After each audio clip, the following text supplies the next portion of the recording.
嗨，大家好，我是坦平叔，今天是2025年5月6号。这一期咱们继续聊聊俄罗斯入侵乌克兰，看一看乌克兰战场上也有什么变化。今天是俄罗斯侵略乌克兰的第1168天，也是乌军进入库尔斯克的第274天。由于乌克兰和美国签署了这个矿产协议之后这个乌克兰确实底气又足了不少，尤其是特朗普恢复对乌克兰的这个军事援助。当然了，你也可以说他是卖武器给乌克兰，这不重要总之又往乌克兰送武器，那么乌克兰的底气是越来越足首先这个虽然俄罗斯总统普京和格拉西莫夫都声称已经将乌军赶出库尔斯克了，但是根据这个俄罗斯媒体报道俄罗斯的军事博主他们都说乌克兰军队向俄罗斯库尔斯克地区发动跨境攻势。乌克兰军队在库尔斯克地区越过俄罗斯边境再次发动进攻，目标是位于苏贾以西的特约特金诺定居点。这个地方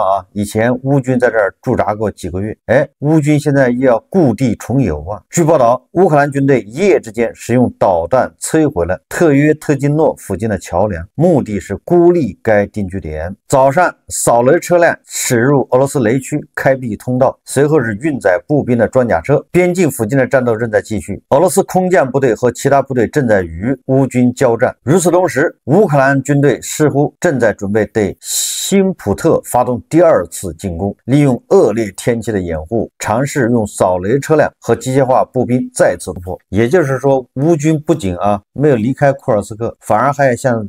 他的这个苏贾再次进攻要夺回苏贾。俄罗斯军事专家和分析人士发出警告说乌克兰军队在别尔格莱德州与库尔斯克州交界地区对俄罗斯领土发动新的进攻可能性被评估为极高。据军事记者阿纳斯塔西亚·卡舍瓦罗娃报道说，乌克兰军队正在该地区积极增兵，这表明其在准备发动可能的攻击。专家呼吁俄罗斯军方摒弃盲目乐观，专注于加强边境防御。卡舍瓦罗娃强调，好大喜功以及为了追求完美画面而牺牲对局面的客观评估，可能会导致严重的误判。他回顾了2024年8月的事件，但是乌克兰军队突然进入库尔斯克州，占领了苏贾市和约1300平方公里的领土。此次行动一直持续到2025年4月，也就是乌军卷土重来了。这是俄罗斯媒体报道的。5月5号，乌军再次进攻库尔斯克，第一个方向是乔叶基诺，第二个是韦肖洛叶，并且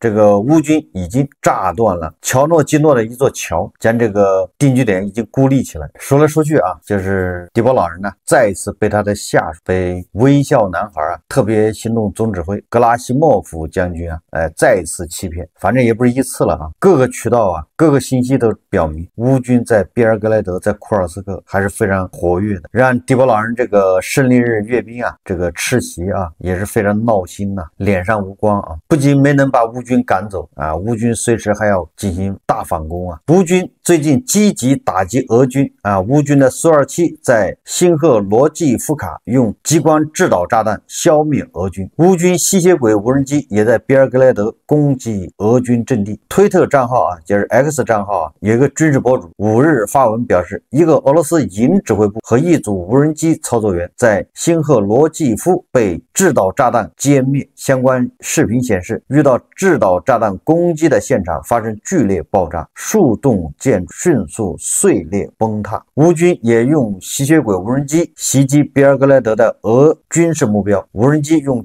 串联炸弹和高爆弹药摧毁一个俄军迫击炮阵地和一个地下掩体。乌克兰钢铁边界边境部队同样用无人机重创俄军，该部队在边境附近发现俄罗斯隐藏的防御工事后，用精确的 FPV 无人机袭击摧毁2座俄罗斯防空洞。乌克兰无人机袭击俄罗斯布良斯克州靠近乌克兰边境的叫斯特里拉工厂，导致工厂发生火灾。该工厂专门生产雷达、变压器、线圈、滤波器和其他电子产品。该工厂与俄罗斯国有企业合作，为俄罗斯军工企业生产配件。更为严重的是根据乌军总参谋部发布的消息称，乌军5月5号早上击中巴赫穆特附近的俄军第66摩步师指挥部，打击效果正在核实中。这次袭击严重扰乱了俄军在波克罗夫斯克方向的指挥能力。你看看啊，把这个66摩步师的指挥部给炸了，目前炸死多少人啊？什么损失正在统计之中啊。乌军没有透露这次行动的更多信息，推测是乌克兰空军的苏式战斗机投掷了制导炸弹。至于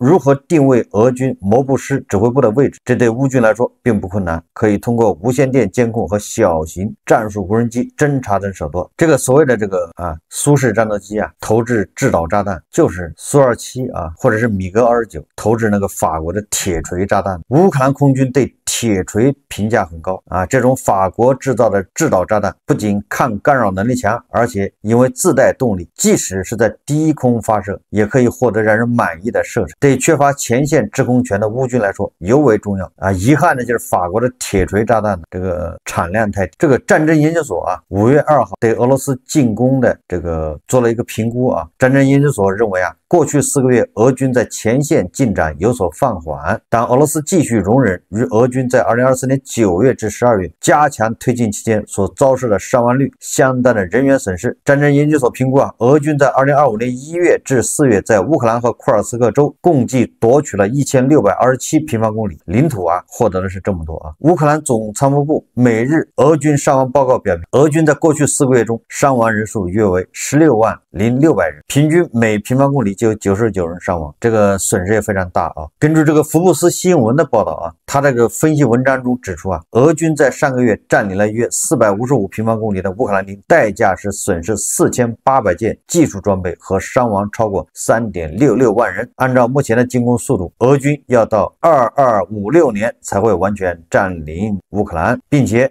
俄军损失将达到1.01亿人。总之啊，这些现在美西方的媒体啊都在唱衰俄罗斯啊，认为俄罗斯想整个占领乌克兰很难。我们再看看外交以及国际援助啊，俄罗斯官方通讯社塔斯社报道啊，俄罗斯总统普京4月30日周三表示，有法国的一些公民在乌克兰前线与俄罗斯士兵并肩作战。也就是这个普京啊，他说有法国人呢在俄罗斯帮俄罗斯打仗。这个我想啊，这个你也不能说普京撒谎，确实啊，每个国家呀都有支持乌克兰，也同时也有支持俄罗斯的人，就像这个大国一样，大国有跑到这个俄罗斯啊为俄罗斯打仗雇佣军啊，前一阵子被泽连斯基啊抓住了，还宣传了一番。同时大国也有在乌克兰帮乌克兰打仗。我在以前就说过了啊，日本、美国、欧洲这些国家它都有雇佣兵啊在俄罗斯帮俄罗斯打仗，这个报道也非常多啊。前一阵子不是炒作那个什么美国是中央情报局还是什么情报局的局长的儿子在俄罗斯对吧，帮俄罗斯打仗，好像被抓了还是被打死，这种现象啊也很正常。欧盟国防和太空事务委员说啊，欧盟准备加倍对乌克兰的军事支持，从乌克兰制造商购买武器，从而大幅增加其数量。欧盟新计划通过直接采购乌克兰军火商武器，将援乌效率提升1倍，成本直降50%。若特朗普无法带来和平，欧洲将以实力实现。欧盟防务与航天事务专员安德烈斯·库比留斯表态说啊，什么意思呢？实际上就是欧盟啊正在改变援助乌克兰的方式啊，也就是他们要学这个丹麦，也是丹麦模式啊，也就是他不再给乌克兰援助武器，而是直接给乌克兰的工厂下订单，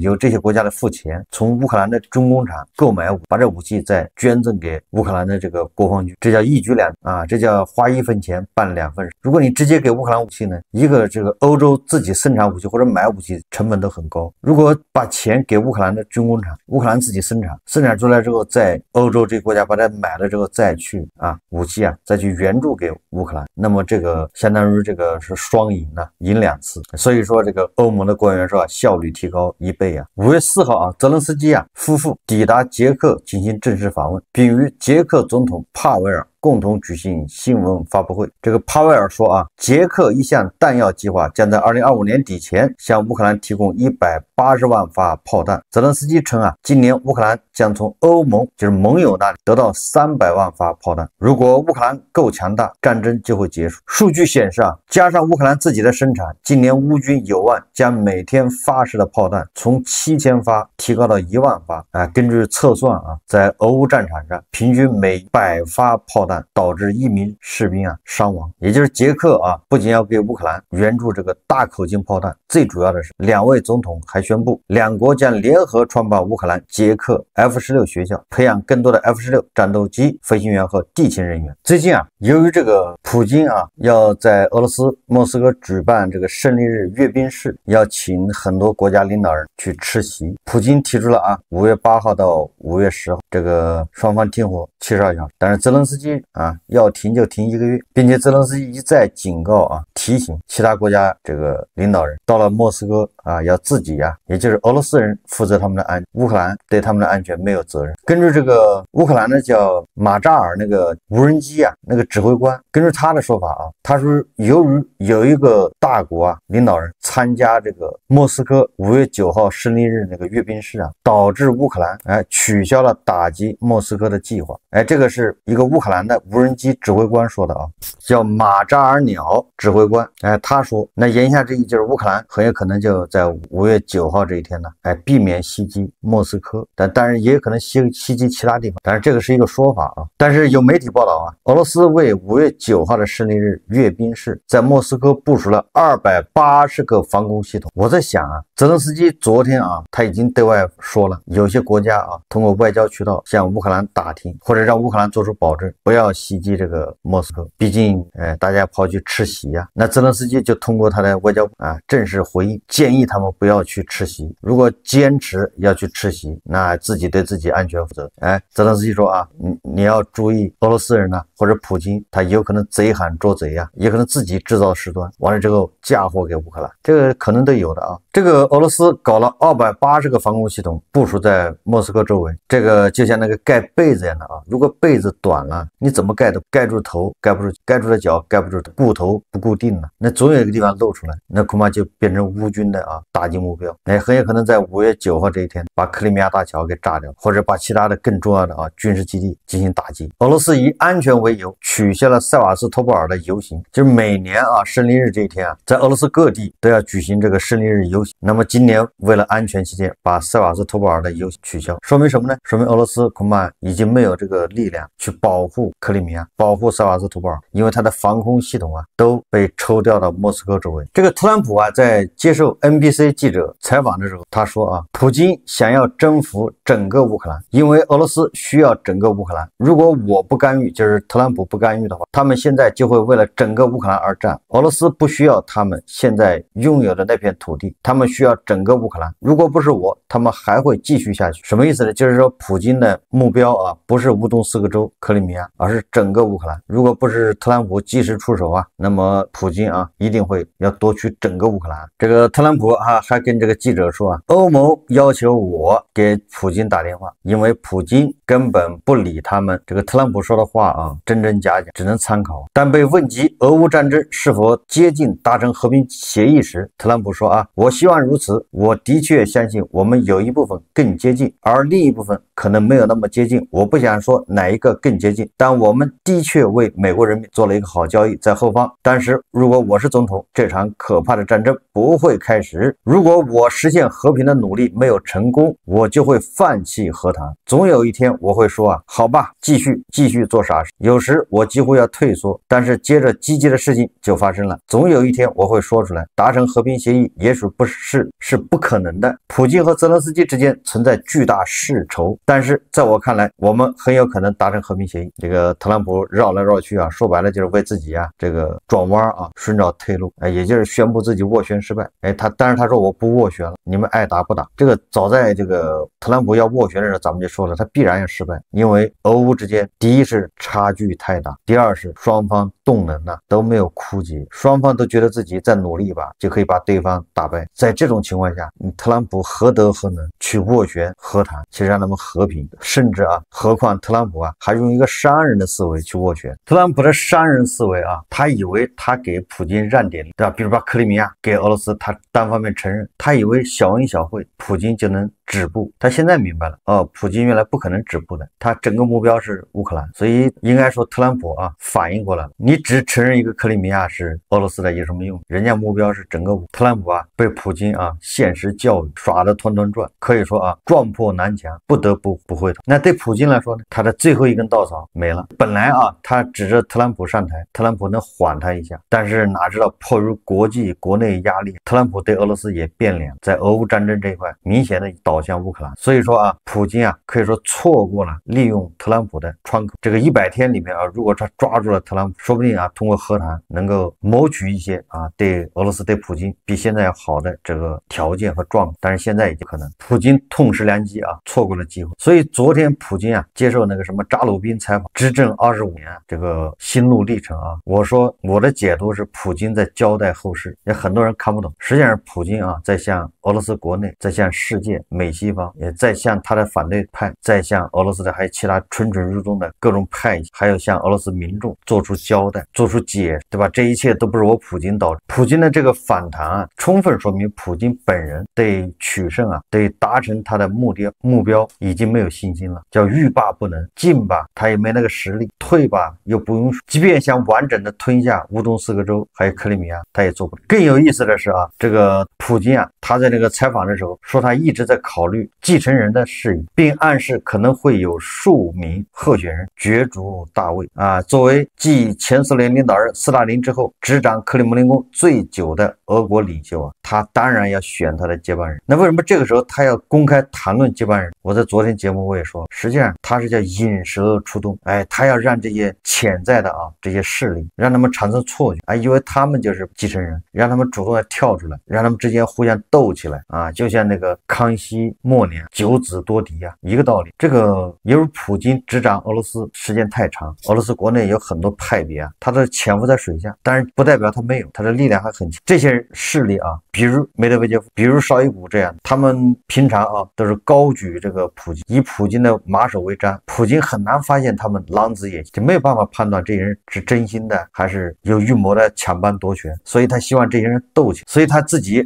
主动公布说我现在正在挑接班人一般的挑接班人还不得秘密的，哪有这么公开的？实际上就是普京希望通过这个内斗来达到某些平衡，让他以后不至于死得太惨。普京说选择权最终在人民，在俄罗斯人民，我认为应该要有一个人或者好几个人竞争，让人民能有所选择。你看看到他的这个选接班人的时候，他说要竞争了，他当年怎么上去？他跟谁竞争？我们再看看俄罗斯国内经济情况5月5日周一路透社报道说，根据计算显示，俄罗斯能源巨头俄罗斯天然气工业股份公司1月至4月对欧洲管道天然气出口较上年同期下降 44%。 计算显示，今年前4个月，俄罗斯对该地区管道天然气出口量从2024年同期的102亿立方米下降至57亿立方米。土耳其现在是俄罗斯输往欧洲天然气管道唯一过境路线，这个也就是俄罗斯往欧洲卖气这个脖子是被土耳其捏